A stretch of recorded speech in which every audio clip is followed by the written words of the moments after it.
오늘은 누가복음 8장 말씀을 통해 우리를 향한 하나님의 뜻을 함께 살펴보고 기도의 제목을 찾고자 합니다.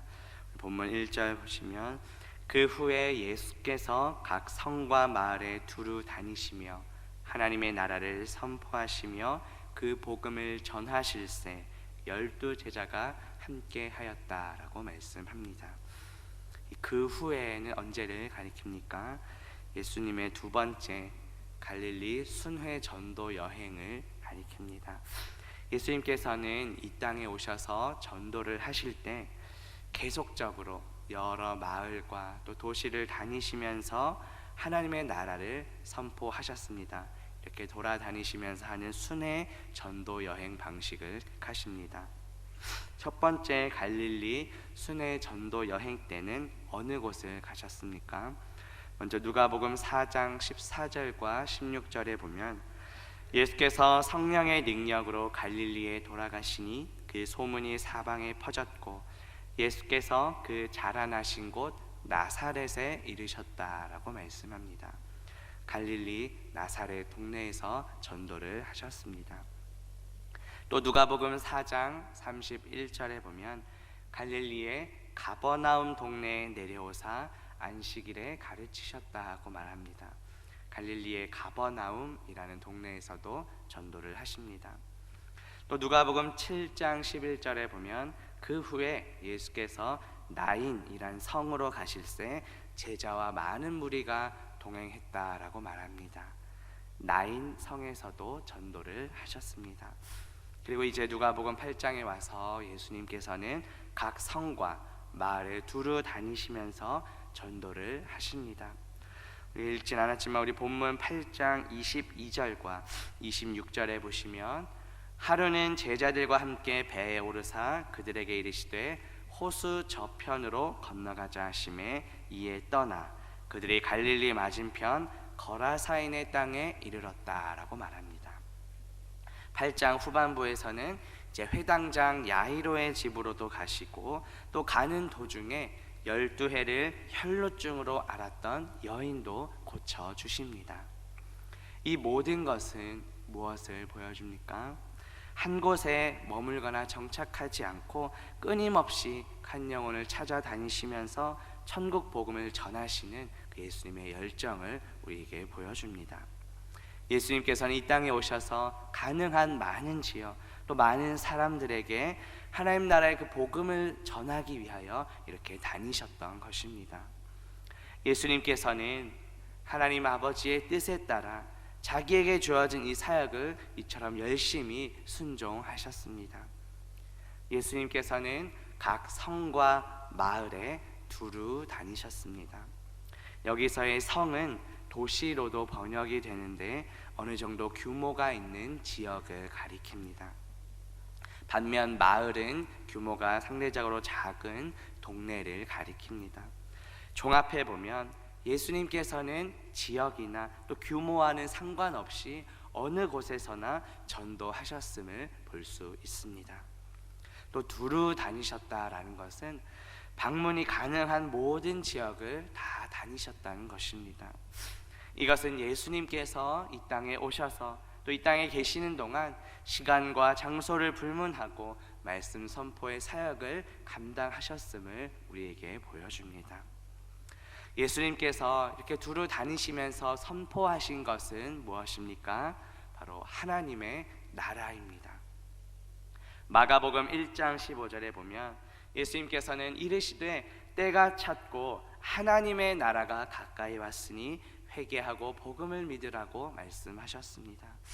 예수님께서 이 땅에 오셔서 하나님 나라가 가까이 왔다고 말씀합니다. 이것은 무엇을 의미합니까? 하나님 나라는 곧 예수 그리스도께서 통치하시는 곳을 가리킵니다.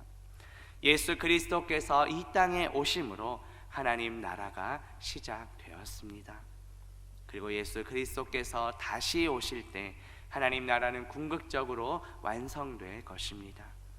우리는 이미 시작된 하나님 나라, 아직 완성되지 않은 하나님 나라를 살아가고 있습니다.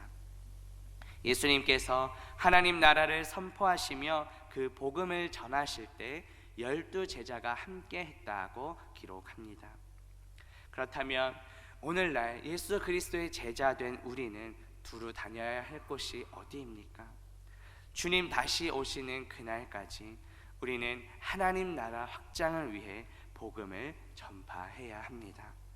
예수 그리스도의 통치를 받는 곳이 늘어나도록 해야 합니다. 본문 2절과 3절 보시면 또한 악귀를 쫓아내심과 병 고침을 받은 어떤 여자들 곧 7 귀신이 나간 자 막달라인이라 하는 마리아와 헤롯의 청지기 구사의 아내 요한나와 수산나와 다른 여러 여자가 함께하여 자기들의 소유로 그들을 섬겼다라고 말씀합니다. 이 당시만 해도 여성이 사회적 인식이 매우 낮은 시대였습니다. 그런데 누가는 예수님을 따르고 섬겼던 여인들이 누구였는지 그 이름까지 구체적으로 기록합니다. 이처럼 누가복음은 특히 예수님의 사역이 연약하고 소외된 자들을 중심으로 이루어졌음을 강조하며 보여줍니다. 이 여인들은 이미 과거에 예수님으로부터 큰 은혜를 받은 자들이었습니다. 먼저 막달라인이라 하는 마리아는 막달라 출신의 여인을 가리킵니다. 막달라는 갈릴리 호수 근처의 성읍인데 하나님의 탑이라는 뜻입니다. 막달라 출신의 여인 마리아는 7 귀신 들려 오랫동안 고생을 했었습니다. 그런데 예수님에 의해 치유받고 예수님께 전적으로 헌신한 여인입니다. 예수님께서 십자가에서 또 장사 지낼 때도 그 곁을 떠나지 않았습니다. 안식 후 첫날 예수님의 그 시체에 향품을 바르기 위해 무덤까지 찾아갔습니다. 또 부활하신 예수님을 맨 처음 본 영광스러운 증인이 되었습니다. 주님께 받은 그 은혜를 잊지 않고 계속하여 주님을 따르며 섬겼던 것입니다. 또 다음으로 소개되는 요한나는 바로 헤롯의 청지기 구사의 아내입니다. 당시 청지기는 헤롯 왕의 행정장관, 매우 높은 직책이었습니다. 이처럼 높은 관리의 아내였던 여인도 예수님을 따르고 섬겼습니다. 앞서 나온 막달라 마리아와는 신분이 또 구분이 됩니다. 이것은 무엇을 보여줍니까? 예수님의 사랑과 은혜를 경험하고 또 예수님을 따르고 섬기는 것에 있어서 지위의 그 높고 낮음과 또 신분의 귀하고 천함이 상관없다는 것입니다. 이 누가는 서로 사랑하며 섬기고 또 동역하는 것을 이렇게 강조합니다. 특별히 섬기다라는 말은 자원하여 봉사한다는 뜻입니다. 예수님께 은혜를 받은 이 여인들은 자신들의 소유로 섬겼습니다. 특별히 이것이 미완료 형태로 쓰였는데 이것은 한 번 하고 끝인 것이 아니라 지속적으로 섬겼음을 보여줍니다. 자기를 드러내고 과시하기 위해서 일회성으로 섬긴 것이 아니라 지속적으로 섬겼음을 보여줍니다. 신약에 보면 사도 바울도 영적인 것을 나눠 가진 자들은 육적인 것으로 섬기는 것이 마땅하다고 말합니다. 로마서 15장 27절에 보면 저희가 기뻐서 하였거니와 또한 저희는 그들에게 빚진 자니 만일 이방인들이 그들의 영적인 것을 나눠 가졌으면 육적인 것으로 그들을 섬기는 것이 마땅하니라고 말씀합니다. 또 갈라디아서 6장 6절에 보면 가르침을 받는 자는 말씀을 가르치는 자와 모든 좋은 것을 함께 하라고 말씀합니다. 오늘 본문에 소개된 여인들은 예수님을 따르며 자신들의 소유로 섬겼습니다. 그 이유가 무엇입니까? 예수님께 은혜를 받았기 때문입니다. 우리 역시 마찬가지입니다. 우리는 모두 죄와 허물로 죽었던 자들입니다. 그런데 예수 그리스도의 그 십자가 보혈로 우리는 모든 죄로부터 자유케 되었습니다. 이처럼 우리가 구원받은 것은 전적인 하나님의 은혜입니다. 은혜 받은 우리는 어떻게 살아가야 합니까? 어제 설교 말씀 들은 것처럼 우리는 그리스도의 사랑, 그 은혜를 기억하며 말씀을 통해 주님의 은혜를 기억하며 살아가야 합니다. 오늘 본문에 나오는 이 은혜 받은 여인들처럼 예수님을 따르고 섬겨야 합니다. 값없이 받은 그 은혜에 감사하며 받은 은혜를 나누며 살아가는 저와 성도님들 되시기를 주님의 이름으로 바라겠습니다. 함께 기도합니다. 하나님 아버지, 오늘 말씀을 통해 예수님의 사역에 함께하고 또 섬겼던 여인들의 모습을 살펴보게 하시니 감사합니다.